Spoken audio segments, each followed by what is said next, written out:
Keeping Up with Jones, the Lonnie Jones podcast adventure. I'm your host, Lonnie Jones, and the adventure part is basically just our experiences. And some of those experiences are as mundane as growing up, being married, being a young married couple with a kid, or being a middle-aged couple with grandkids.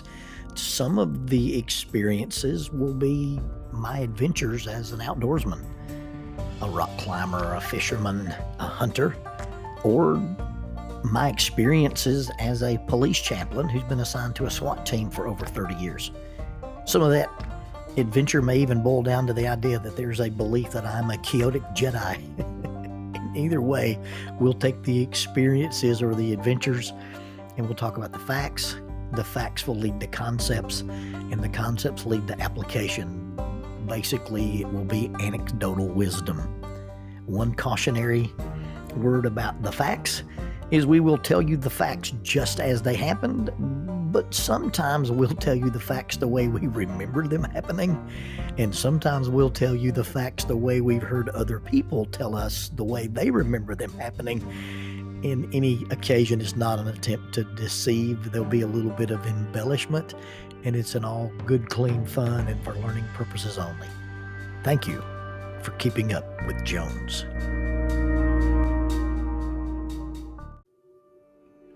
Introducing the Bible degree with digital ministry. Paul used the marketplace and the synagogue to reach an expanded audience. We have access to the internet and social media. I once heard it said that when McDonald's introduced the drive-through window, they did not change the Big Mac, only how it was delivered. Faulkner University is now offering a new digital ministry track for their Bible degree. Faulkner's degree provides training in understanding and teaching the gospel, alongside training that will allow students to create quality digital content. Opportunities for evangelism in the digital spaces is unlimited, and this is innovative ministry education for our contemporary culture. One of the instructors is a 2-time Emmy-winning former ESPN designer. Members of the Church of Christ could be eligible for the full tuition Jack Zorn Scholarship in order to pursue this special area of study. For more information, contact admissions@faulkner.edu. That is admissions@faulkner.edu. Faulkner University is a digital partner with Keeping Up with Jones, the Lonnie Jones podcast adventure.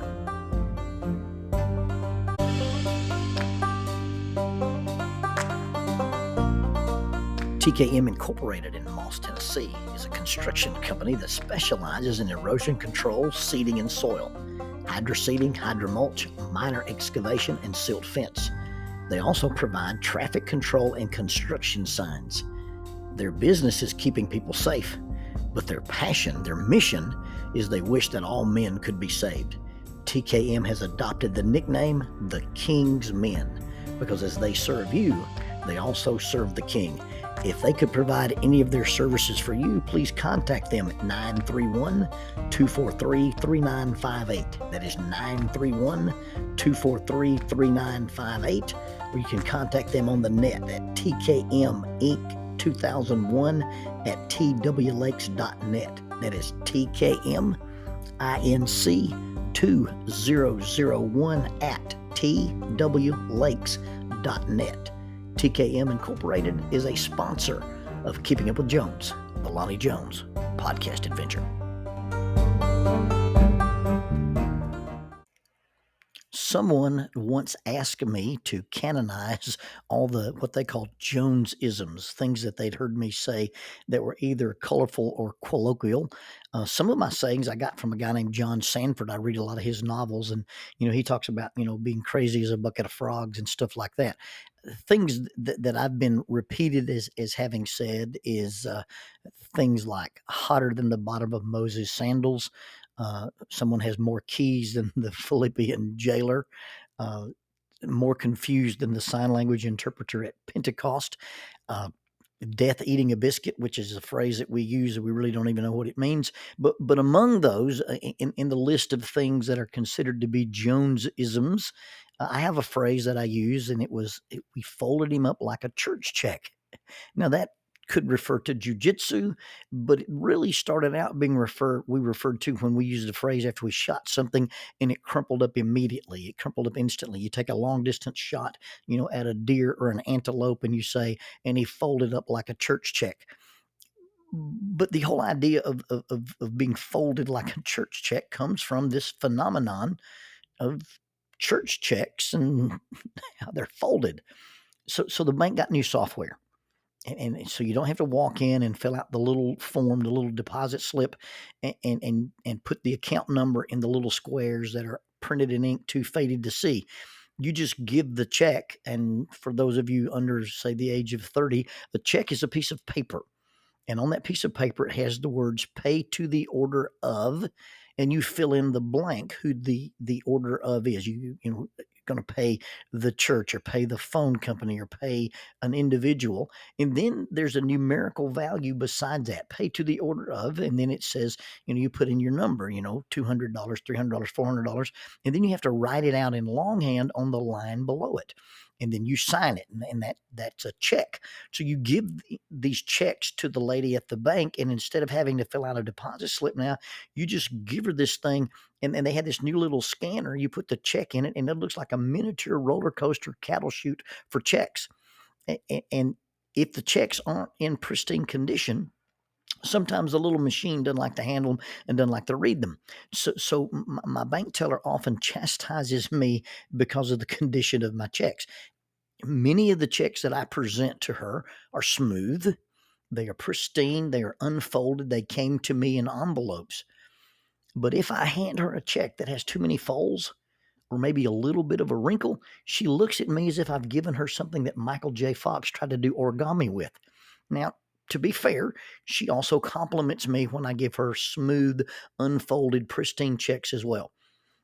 I'll probably speak at about 45 events in any calendar year. And many, if not most of these events, are going to be churches. Now, I don't use my consulting fees for what I charge, universities and what I charge corporations, or when I used to do ropes courses. I don't use that fee schedule to speak at churches. I don't have a set fee for speaking at churches. A church invites me to come and speak, and I go and speak, and I don't know, if they're going to pay me, and I don't really know what they're going to pay me. I wonder, since I don't have a set fee, if I could count that as tips and not pay taxes on them. I digress. Anyway, years ago, Brother Cecil May told a bunch of us young preachers, he said, "Gentlemen, if you guys get invited to speak, and it's at all possible that you can go, you should accept that invitation and go and speak, and don't worry about if or where or how much you get paid." And so when a congregation asks me to speak and I'm available, I say yes. And so I go to congregations of various sizes, and have never actually been very worried about how many people were there or how much money I would get paid, or even if I would get paid. It's been a minute. It's been a long time since I've spoken anywhere and didn't get paid. I've been doing this a long time, and people are kind to me, and I sort of have a reputation of being a speaker, and people understand that I do it for a living. And so I do get paid more often than not.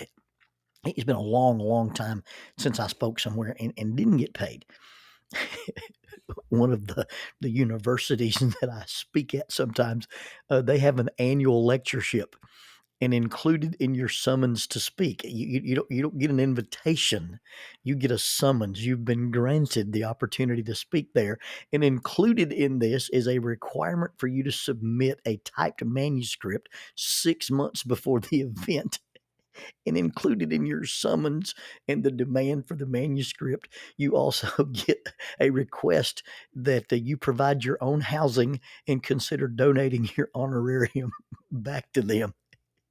The second to the last time I spoke there, it ended up that I was going to speak midday, but then somebody else who was involved in a part of the program said, "Hey, if you're going to be in town, we want you to speak at an earlier slot." So I really needed to spend the night before in order to be able to get there on time. And so I just simply said, "Hey, could I get campus housing? Can I stay in one of the dorms?" And they said, "Sure, you can stay on campus, but you're going to have a background check done before you can spend the night on our campus. But most places that you go to speak are well intended and they are gracious. But I have digressed yet again. I showed up at the bank the other day and I was chagrined at the condition of the check I was presenting. The little teller behind the counter took the check from my hand and she looked at me with the way that only wives, mothers-in-laws, and the eye of Sauron have the ability to stare at you with. She gave me this disapproving, disappointed, disgusted, were you raised by wolves? This is why we can't have nice things combo look. And my only defense was out of control finance deacon. That's all I could come up with. And finance deacons, the guys at church who've been given the task of balancing and organizing the books and distributing the various checks to people, well, those are the guys who have to deal with the church checks. Now, church checks can be church checks given to the church, and oftentimes the church checks that the church receives are given to them by little old ladies. And little old ladies have their super folding powers from years of crocheting and kneading homemade bread and biscuits. And those checks gets folded up in tight configurations, apparently in an attempt to literally interpret the verse, do not let your left hand know what your right hand is doing. Now, for those of you who are taking Bible verses out of context to prove that the world is flat, you should also note that the Bible describes the chillarity or the chirality with which one can make church donations. They can only be done with the right hand because the left hand should not know what the right hand is doing. And for the third time today, I have digressed. Anyway, at some point, the finance deacon got infected by this and decided that the only way they could give a check to someone else, the only way they could give a check to a visiting preacher, was in absolute secrecy, folded up so tight you'd think they dipped it in the Marianas Trench before they gave it to you. Not only are these checks folded so tightly and so small that they are classified eyes only top secret encryption, they are passed from the deacon to this guest speaker with the deftness of a clandestine handoff, like a spy in a Tom Clancy novel. I often refer to this guy as the deacon in charge of the drug deal or the deacon in charge of the dead drop. You finish speaking and you're standing in the back and you're talking to people as they exit and you're shaking hands and then you notice a guy walking at the periphery. He's looking at you and he's circling and you begin to hear the shark movie music. Da-dum, da-dum. Dun, dun, dun, dun, dun. And then there's a break in the crowd. He steps forward, shakes your hand, but inside his palm is a folded piece of paper. No envelope, just a folded piece of paper. He makes eye contact with you that says, "You never saw me." And just like that, he vanishes into the crowd. And so you put this little piece of paper in your pocket or in your Bible, and you don't even look at it until you get back home. So years ago, I was speaking at the Gurley Church of Christ. I received my invitation from their minister in residence, Jim Ashworth. Now, Jim is a wizened older minister, or he was. Jim passed away years ago. And he may have been the oldest minister that I ever knew. He was old when I moved to Huntsville, and as I lived in Huntsville for a number of years, he continued to be old. I'm not sure how old he actually was, but the rumor was that Jim Ashworth was so old that there were people in heaven who thought he had not made it. Jim's son, Andy, is a dear friend of mine and one of my favorite and most reliable interns that I ever had the pleasure to working with. Anyway, I spoke at this little church on a Wednesday night, and as the little crowd of people were exiting the building and I was talking and joking with people and shaking hands, I noticed the church check shark deacon. This tall drink of water began to kind of circle in. And I heard the shark movie music. And I kind of got caught up in it. I made eye contact with him. He made eye contact with me. He moved in and moved me out of the crowd. He turned me around away from the crowd. He presented his hand and whip, pow, and then there you go. And just like a fish shot with an arrow, he left me in his wake. And the last look he gave me caused me to hear an Obi-Wan Kenobi-esque voice say, "I was never here." I put the folded piece of paper in my pocket, resumed shaking hands with the brethren, and eventually went home. Well, I got home. I took my keys out of my pocket. I took my wallet out of my pocket. And I took my pager off my belt, and I began to reverse Rubik's Cube this check that this guy had given me. And Jack said, "Well, how did you do?" And I really think she meant, how did my presentation go? She wasn't asking about the money. She never asked about the money. But as I unfolded this little check, I said, "Well, I did really, really good or really, really bad. I'm not sure." She goes, "What do you mean?" I said, "Well, I either did so good that they were overwhelmed, or I did so bad that they were embarrassed, because what they gave me was a blank check. Yeah, it says pay to the order of Lonnie Jones, but there is no amount specified. I have been given a blank check from this little church." Well, Jackie laughed and said, "Well, do you think we should pay off the car or pay off the house?" I said, "Good point. I'll ask Jim Ashworth in the morning." So I waited.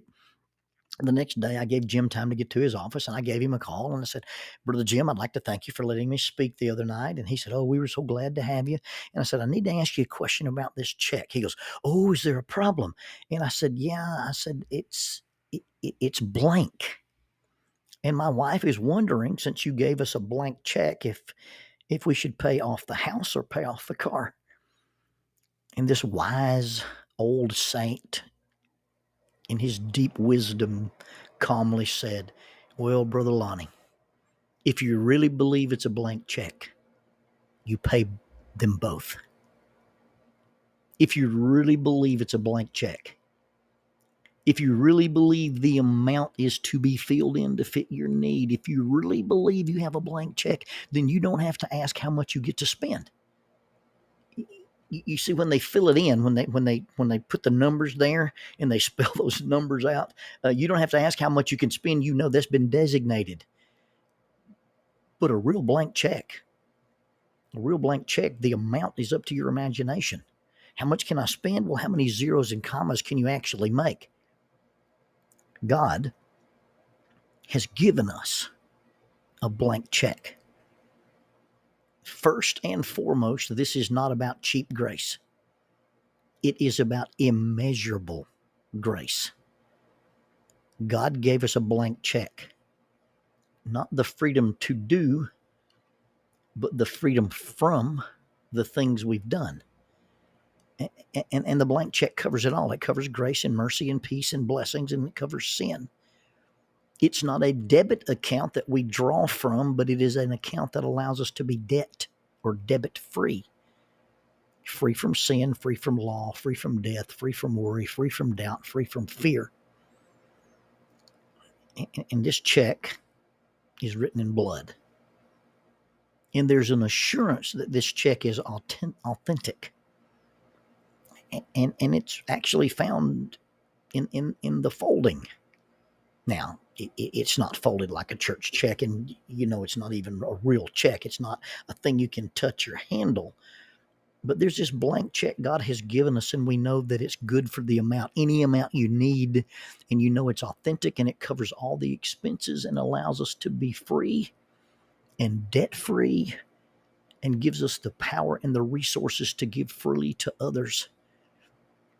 The amount is not specified because the amount is immeasurable. But the authenticity of the check, the guarantee of the check, is not found in the folding or the unfolding of the check. You find the guarantee, you find that the funds are there because they found some grave clothes. In an empty tomb, they found some grave clothes. And those clothes were folded.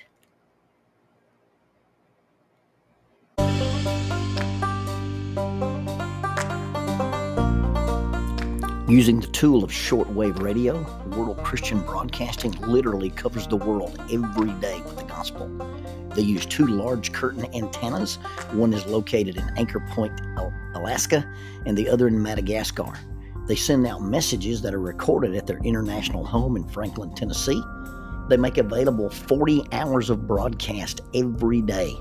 The broadcasts are made in English, Chinese, Russian, Spanish, Portuguese, Korean, English for Africa, and Arabic. They would love for your group to visit them.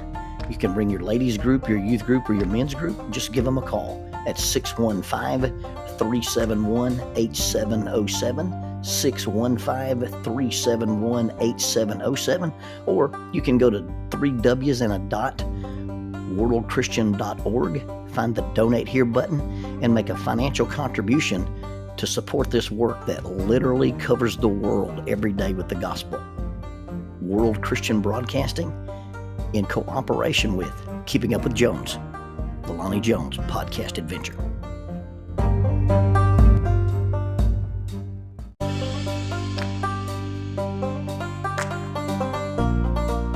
The mission of Heritage Christian University is simple. They aim to advance the churches of Christ by equipping servants through undergraduate and graduate programs. Heritage Christian University produces effective communicators of the gospel, focusing on evangelism and a commitment to Scripture. Heritage Christian University is accredited by the Association for Biblical Higher Education and offers the following degrees: Associate of Arts in Biblical Studies, Bachelor of Arts in Biblical Studies, Master of Arts, Master of Ministry, and Master of Divinity.